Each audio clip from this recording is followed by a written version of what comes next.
Welcome back to episode 2 of this Java 2D game engine tutorial. Last episode we created our game engine so that way you can start and stop a game. We implemented the basic game thread. I'm going to go ahead and tell you though that we incorporated that game thread the wrong way, and the reason we did it is because this timing section is done all wrong, it's done terribly. I'm going to explain to you guys why it was done wrong, and I'm explaining why we did it, and I'm going to show you guys how to do it the right way now. Basically, we implemented it the wrong way the first time because I just really wanted you guys to understand how the concept worked. But now I'm explaining to you guys how to implement this the right way so we can continue moving forward with our game development. So this while loop is meant to be what processes each individual game frame of our loop. So technically, when we come in here, each while loop iteration should be us processing one frame of our game. So this game frame length, which we had our target frame rate, we had 2 frames per second, which we defined last time, which means every frame for the run approximately every half a second. So that means if we're timing this, first frame is going to run at 0 seconds, second frame is going to run at 0.5 seconds, third frame is going to run at 1 second, and so on. So in the half-second intervals, we want to start our processing of our frame on the dot each time. And so in order to do that, we need to figure out how much time it's going to take to do our different steps. So we have 3 different steps. Step 1 is going to be update our game logic. Step 2 is going to be rendering anything we need to the screen or wherever we're trying to render our outputs. And step 3 is going to be waiting and idling, but we'll just call this simply timing, so it's our timing step. So right here up in our code, we have 2 out of the 3 steps.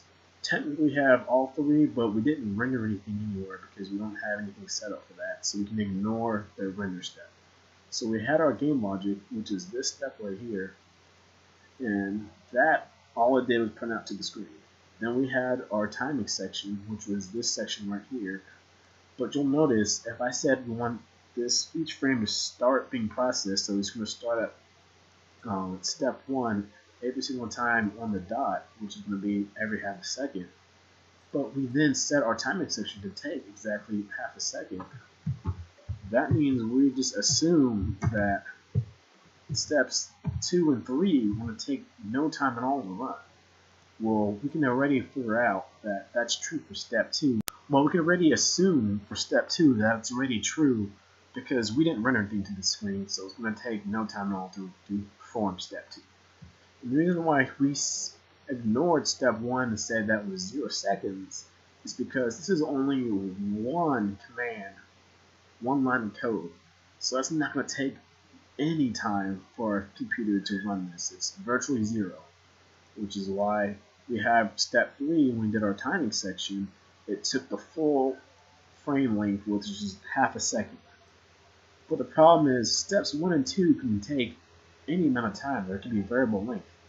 So these 2 steps could take 0.3 seconds, 0.2 seconds, or even a full 0.5 seconds to run. So we can't just hard code a value for our timing that tells us how long to wait to process the next frame when these 2 values could change. So we need this timing section to be dynamic. We need the engine to be smart enough to know to calculate how long it needs to wait. Otherwise, we could be running at a gig frame rate that's way above what we wanted to run at. We could be running way slower than we want to just because we have some static timing. So let's go ahead and fix that to be dynamic. So we're going to go ahead and get rid of that red method we just made because it was just explaining the concept. And since I have already explained the different steps, let's go ahead and make different methods real quick for each step. So we'll make another method called game logic, and that's going to be our step 1. So we'll go ahead and just copy our game logic out of here, and then we'll just tell it to run the game logic, and then we'll stick that in here. Let's just simplify it. Oops.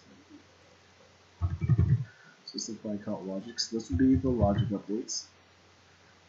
And then we'll go ahead and add a render step. Even though we don't have any rendering right now, we can add that later. But void render. And we're making these methods private too because we don't want anything else besides the engine to know about them. And then, although we're not going to use this timer section we had last time, we'll call that idle. We will keep this code because we do need it at some point to slow down our CPU usage. So I'll keep that code here. We're just going to use it to control our timing. So in order to control our timing, we already saving and run the target right now of just 2 frames per second. We need to pass in this information so the engine knows what our frame cap is. We don't want to run any faster than 2 frames per second, so let's tell our engine that. So let's go ahead and make a private variable right up here. You can make this a final to where it's constant, so it can never change, or you can make it a regular variable. You can make this variable a final if you want, so that way it's constant, it can't change later. Or you can make this like a regular variable where it can be any value you change on the fly. This really depends on your game engine and what you want your games to do. Most games don't really require you to change your frame rate in the middle of the game, but sometimes some games do include that. For our purposes, we don't need it, but you can do whatever you want. So I'm just going to put as final because I don't plan on changing it. But that's all up to you. Go ahead and make that int. And so now in our constructor of our engine, we go ahead and pass that frame cap. And then we'll go ahead and set frame cap equal to frame cap we passed it. And just because, for the sake of tutorial sake, we'll make a go ahead and get a getter for this. And so we'll call int get frame cap. And the reason I'm making a getter is because if you guys are following along, you do want your frame cap to be adjusted inside your game engine for whatever reason. If I do tutorials in the future, if I just go ahead and make the getter method for you guys, if you need that code in your game engine to do or perform logic, we can all use this getter method to access this code. So that way, technically, if I left that, I can make this public again because I can't change it outside. So let's just go ahead and add that. And I've spent too much time on that already, but let's just go ahead and finish wrapping this up. So now we implemented our get frame cap. So let's come back down to our section. And so we're going to need 2 things in order to do our timing.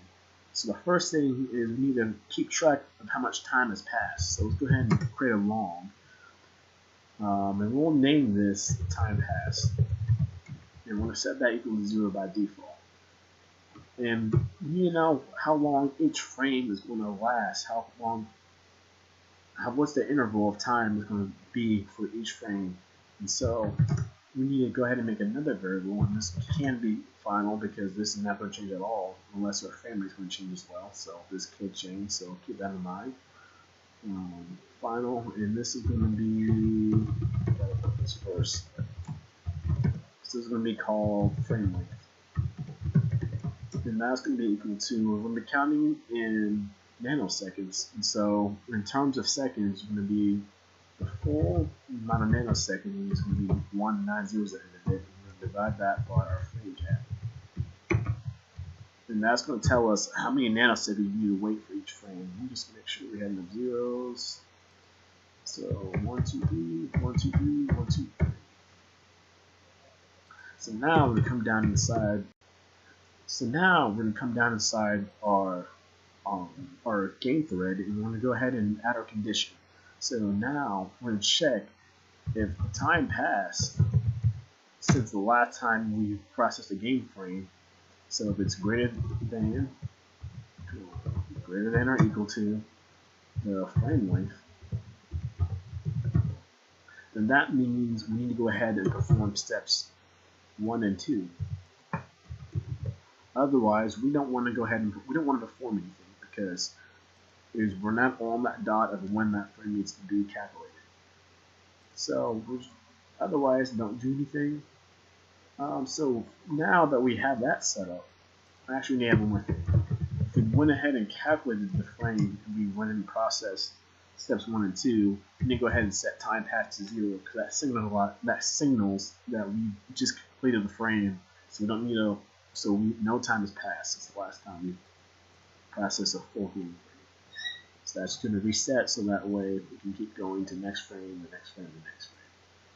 But now we need to figure out how much time passed from the current iteration we are in loop in the last time.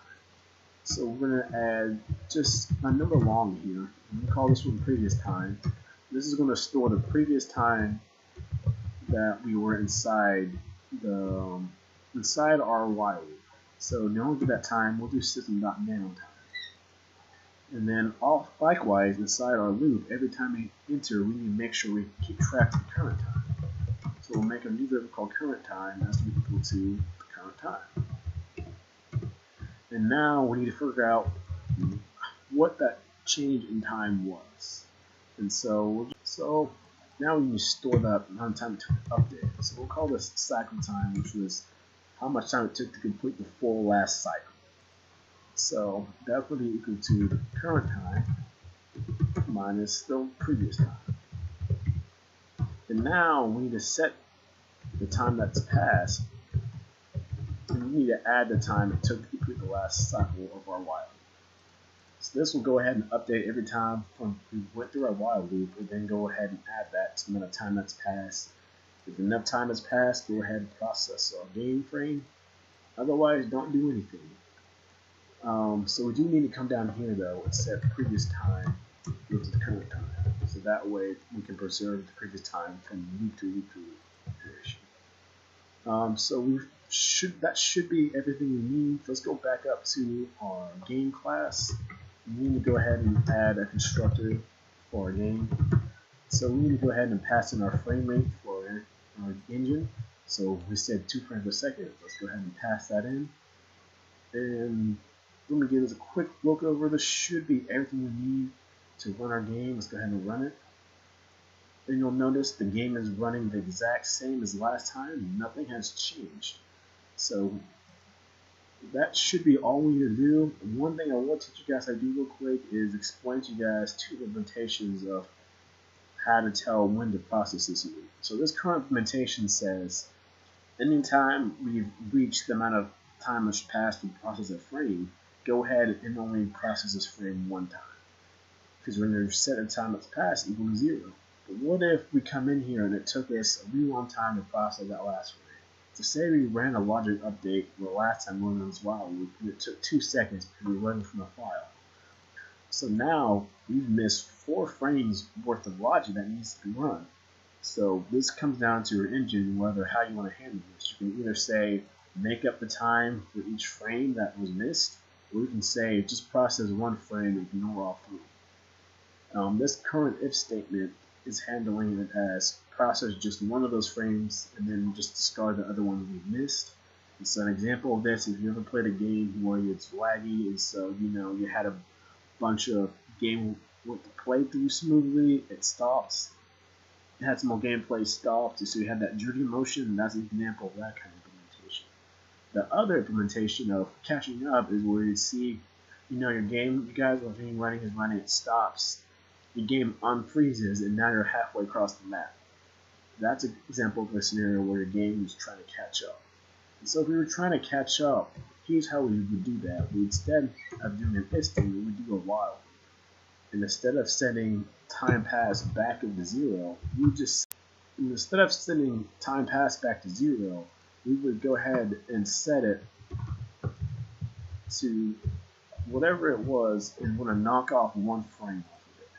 And that way it's going to come back into a while loop and say, hey, do we still have more frames to process? If so, go ahead and process it and knock another frame off until you've got no more frames left to process. Also though, since we're going to add 1 more check, we're going to add 1 more flag, and call this should render, because if we do want to catch up, for whatever reason, it should never take long to catch up, because usually this time our frame rate dips is because maybe like an explosion that took a lot of memory happened, or you wrote to a file or anything like that. Those things are usually temporary, which means we can catch back up. But if we do ever fall behind, we don't want to waste extra time when we need to be catching up. So instead, we're going to add this flag called should render. And instead of rendering inside here and telling processing logic update, we're going to just tell our game engine, we set the flag that should render equal to true. And then down here, we're going to implement that flag. And so if we should render, which means we process at least one logic update, then we'll render to the screen. And all that's going to do is say, hey, if we're behind, let's go ahead and just run all the logic as many times we need to catch back up, and then worry about rendering the screen once we're done. Once we've figured out how much we need to do and we've caught up. If we just kept the render method in here, we were behind, we're going to say render, we're going to say running the logic, render the screen, run logic, render, we're going to pretty much just keep overriding what we're writing to the screen. Instead, how about we don't worry about writing to the screen until after we're done. So that's just one way of doing it. Then we're going to go ahead and run our game engine real quick, and I'm going to show you guys why we're going to keep this idle method down here. So if we run this real quick, just keep an eye on our CPU usage of how high it's hitting right now. And so you can see that it was mainly staying up here in these 70s. And so if I go ahead and end this real quick, and like look what our CPU usage is when our game is not running. It's down here low at that 30-40 range. Mainly in the 30s. So we had that jump of about 40% CPU usage. Well, I'm going to change this idle time. Instead of waiting for 1,000 milliseconds, instead we're just going to wait 2 milliseconds. 2 milliseconds is long enough time to where it's not going to affect our timing, but it's going to stop us from entering this while loop several times. So after we finish processing our frame, we're going to tell it to idle.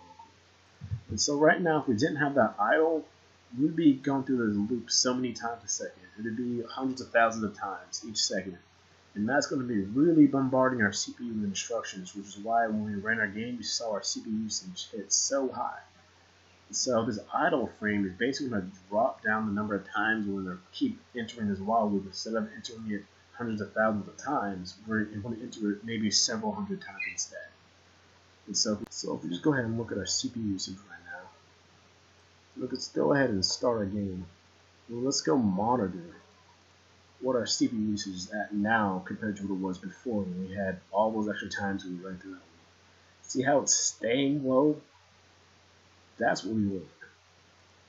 And so now our CPU usage is staying much lower back to where it was before we ran our game, which is what we want. We keep our CPU usage as low as possible, keep our memory consumption as low as possible. So we want our game to be more efficient in the way it runs. And so yes, we do lose a little bit of time. We could possibly use it to catch up, but that amount of time is negligible. Most of the time, our frame rates for our games would be 30 frames per second, 60 frames per second, maybe 120 if we're just really up there. And so running several hundred times through this while loop is going to be more than enough to catch up if we need it. We don't need to run hundreds of thousands of times through that while. So that should be all for this tutorial. Not much more left of handling our game thread and our game loop. This will be one more episode I'm going to show you guys. It's going to handle going through. We're going to add some debug features, and we're going to show you guys how to add some error handling as well. So those will be the last few big things we need in order to finish our game up. Alright guys, until next time.